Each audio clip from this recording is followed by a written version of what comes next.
2장입니다. 하나님의 천지창조 과정은 작은 지구의 창조에서부터 시작되었습니다. 물론 첫째 날 빛이라는 물리적인 빛 자체 혹은 비물리적인 빛의 창조하심과 동시에 시간이 창조되었습니다.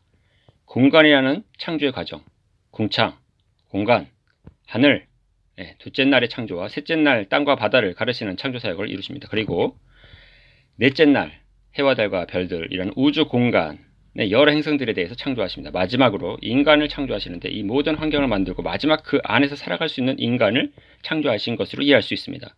창세기 2장 4절은 하나님의 천지창조의 대략을 1장을 다시 반복하는 듯 기록하고 있습니다. 창세기 2장 5절은 하나님께서 땅에 비를 내리지 아니하셨다고 합니다. 그 이유는 경작할 사람이 없어서라고 말씀하십니다. 비와 채소들은 사람에게 필요한 것이므로 사람의 창조 이전에 필요 없다라는 의미라고 볼 수 있습니다. 그런데 창세기 1장에는 이미 풀과 채소와 열매들을 셋째 날 창조하십니다.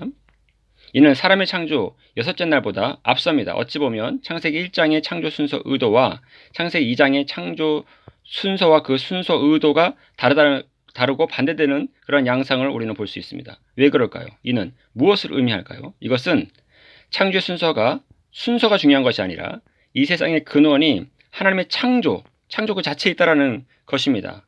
즉 창조 순서는 하나님의 창조 그 자체보다 앞설 수 없다라는 것을 파악할 수 있습니다. 따라서 창조 순서를 외우면서 신앙 교육을 하고 성경 문제의 창조 순서 외우기를 통해서 점수를 체크하는 것은 사실 무의미해 보입니다. 창세기 2장 17절에는 한편 하나님께서 창조하신 사람 아담에게 내가 먹는 날에는 정령 죽으리라고 말씀하셨습니다.